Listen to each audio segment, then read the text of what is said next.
Hey everyone, Michael here with Hello Cupcake It's Me, and today is the Wednesday check-in. It is Wednesday, December 3rd, 2025, and isn't it a fun time to be alive? If you haven't done so already, please hit like and subscribe, then head on over to podcast.hellocupcakeitsme.com to check out the podcast that's updated every Thursday.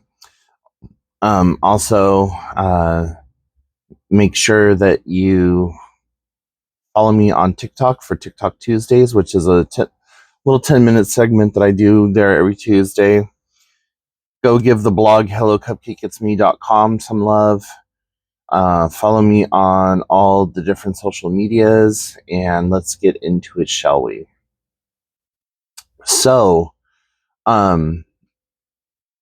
just off the bat, things have gotten better and worse all at the same time since last Tuesday. Last Tuesday, I had to go in for an emergency dental surgery where they removed my wisdom tooth. The dentist that I saw, that I regularly see, wanted to rebuild and restructure the tooth. The emergency dentist that I saw did an extraction instead. So that has been less than fun because that was a day before Thanksgiving. So I have not been able to really eat or drink properly for about a week now. Anytime I yawn, I feel a pinch and a rip back here. So um, I have no idea how long it's going to take for that to heal. Tried drinking from a straw last night, and that was not my friend. So I think I got to wait just a little bit longer. And what else is going on? I have an emergency doctor's appointment this afternoon at 4:20, and that means I have to leave my house here at 3:12 to make it to my doctor's appointment. And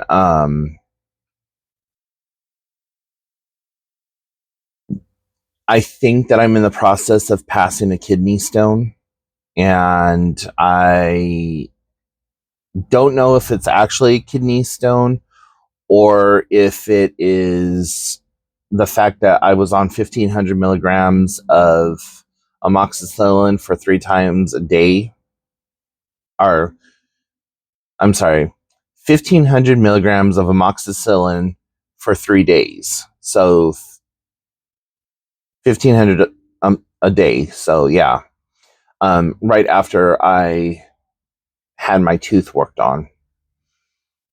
Um, so I don't know if it's residual from that, like that it's still in my body and that it took all of the infection that was in my mouth and is trying to filter it out now. Um, I don't know if it's the fact that I ate yogurt during that time period.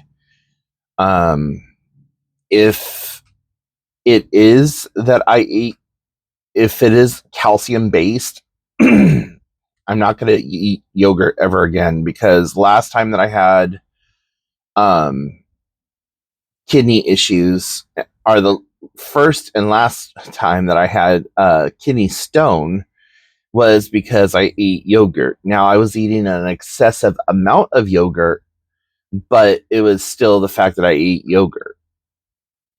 And so I went out and, against my better judgment, on the advisory of others, which I should never do. I should always listen to myself and do the things um that I need to do and that I know work for me. But I got yogurt, and for 3 or 4 days, that's all I ate. Not all that I ate, but I ate yogurt for those couple of days. And I'm praying to every god, to every spirit, to every demon, to every thing that has ever been worshipped, that it's not a fucking kidney stone. And I already know the procedures that are going to be needed in order for me to get it looked at. I need to do lab work, and then I need to have a CT scan with contrast. And for the last 24 hours, I have been trying to do just that. Get an appointment so that I can get a CT scan with contrast. I'm sorry, I thought that was a bruise. So, yeah, I have to now go and start that whole process. And part of the reason that I know that I need a CT scan with contrast is because that's how they found it the last time. They did an ultrasound, they weren't able to find it. They did the CT scan with contrast, they were able to find it. I'm just trying to cut out the middleman, but the fucking medical bureaucracy here in this country is what it is, and so it's like, what the fuck ever. I also have a mental health appointment at 1, so I'm going to step out of one appointment right into another appointment, basically. And I have to take the bus, which means I have to leave my house an hour before my appointment, just so that I have enough time to get to my appointment. Not looking forward to any of this, and I hate the fact that my car is broke down, but it's whatever at this point, you know. So, yeah, that's life today.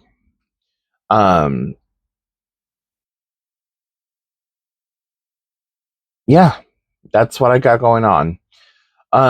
Outside of that, I am still trying to walk and do all of my exercises and all the things that I need to do for my various fitness challenges that I've undertaken. I'm at, let's see, I had 4 fitness challenges going on at the same time. So as of yesterday, I finished one of them, and that was my 5K for Thanksgiving. So I finished that, and then for my totals for the others, I'm up to 4.50 miles of the 26.2 miles that I need to do. So with that mileage, I have 21.70 miles left to do. And I don't know that I will be able to get it done should I have to deal with a kidney stone, because last time that I had a kidney stone, I was super weak and unable to get up out of bed. And after it was all said and done, I lost all the stamina, all the muscle, all the everything that I had built up. And I went on another 2-year hiatus of not being able to get out and walk and exercise like I wanted to. So I'm hoping that that's not the case this time around. And I'm just going to, if it is a kidney stone, and God Lord knows I don't want it to be one, I know that I'm going to have to push myself to get through this quicker. And I'm going to do my best to not allow it to hold me back and hold me down. So, yeah.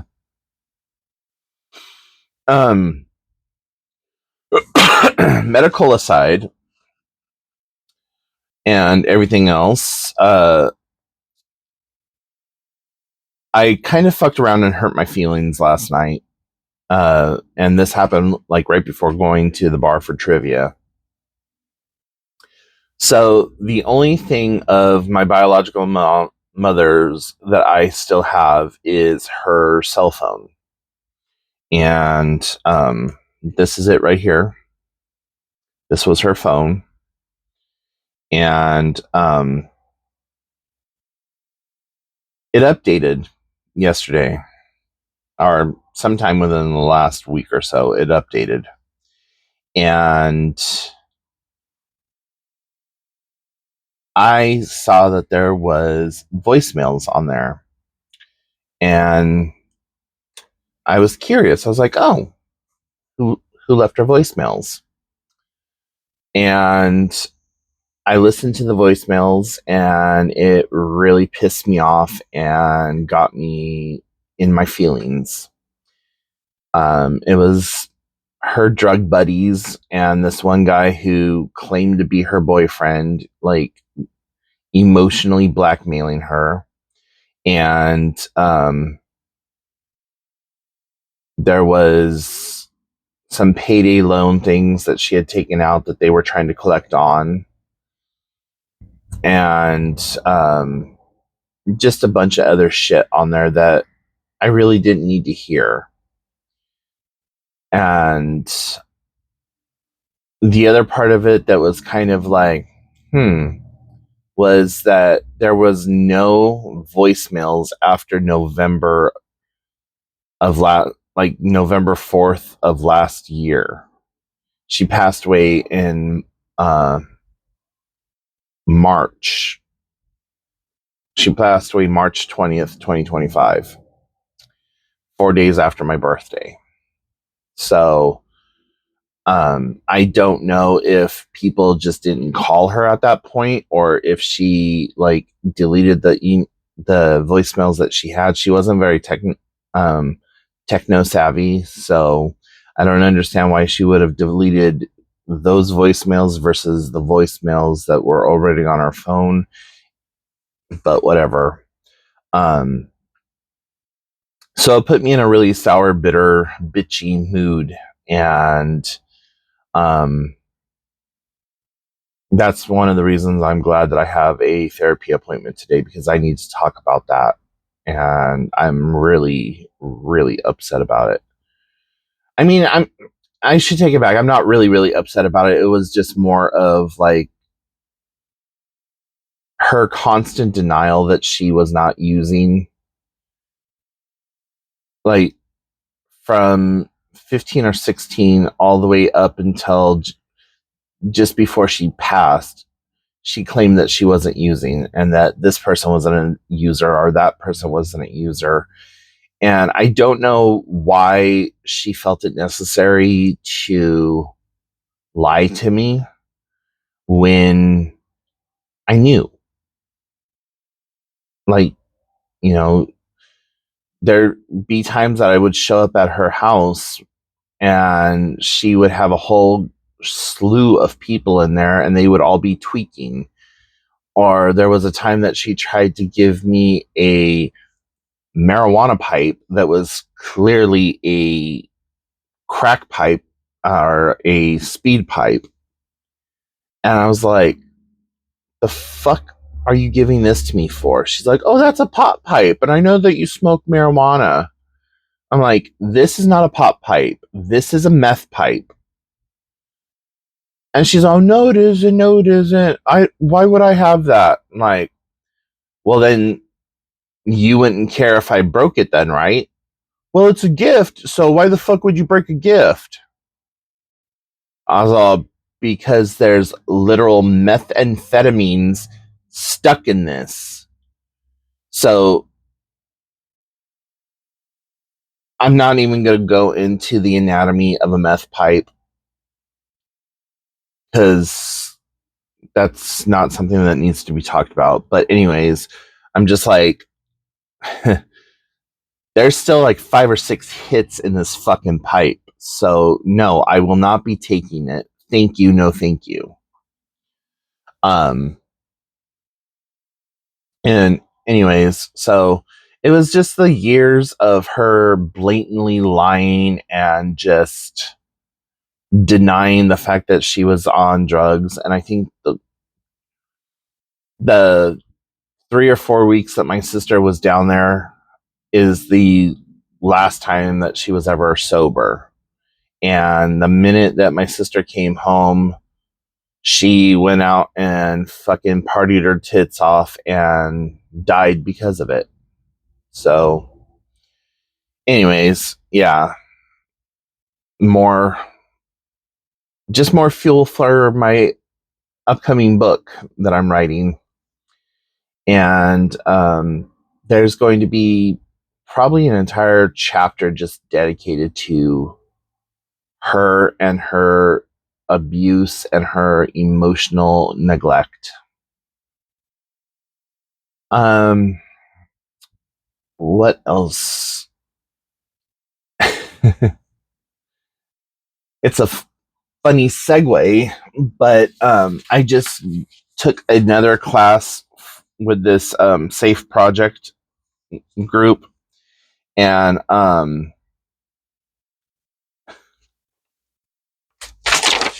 so here's my certificate for that. And it says, I took the no shame pledge.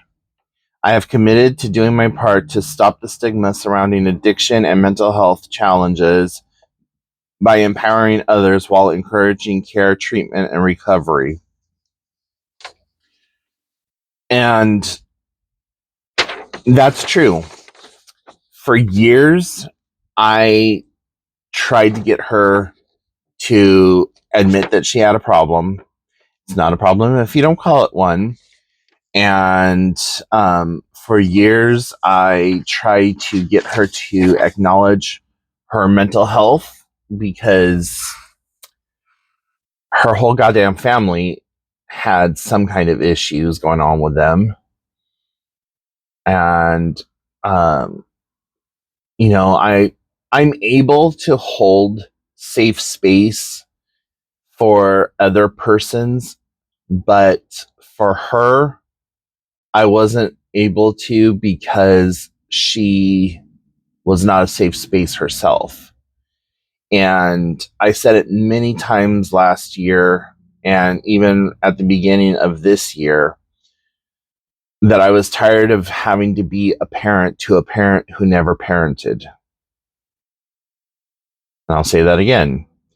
I was tired of being a parent to a parent who never parented. For the last, we'll say 4 years, it might have been longer, might have been less than that. I, from my desk, from sitting right here, was involved with her housing. I was involved with her Section 8. I was involved with her doctors. I was involved with her care. I was involved with all of the things. And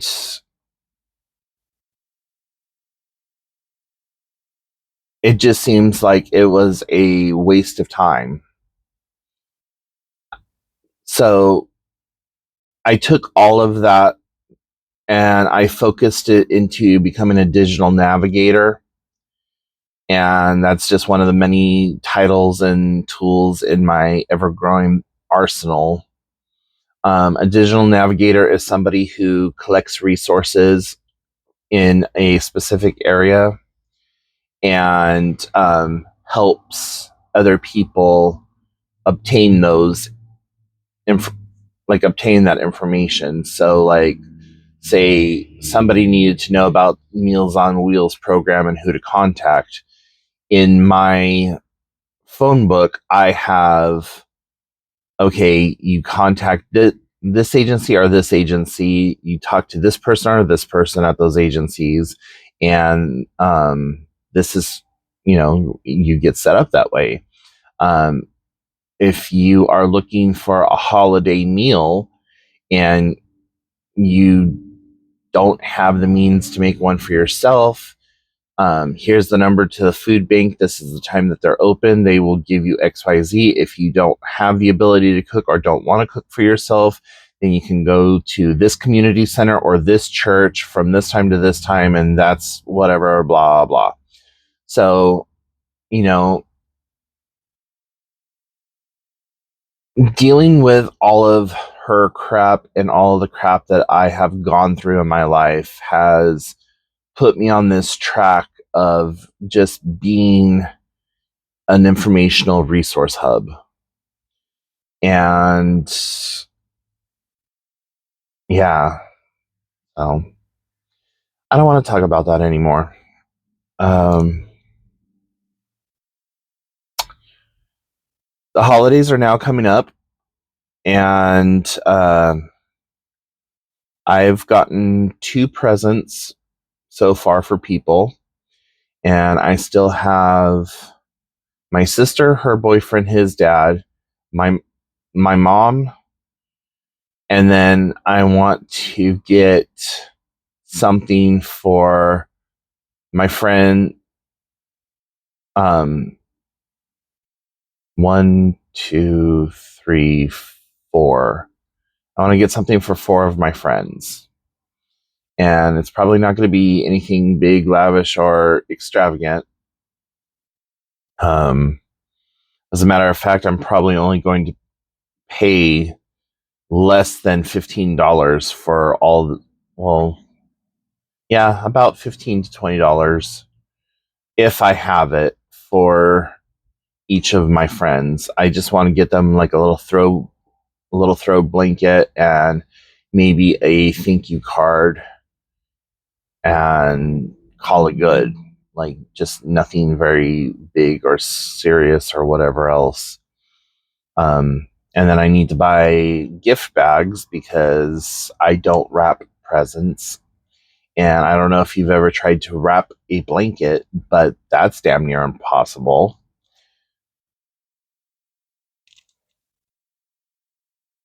So, yeah.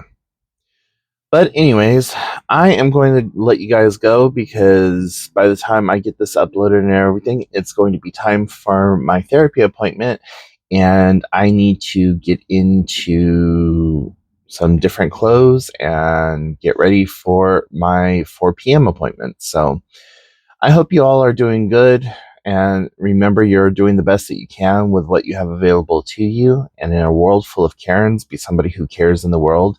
And until next time, I will talk to you then. Bye, everyone.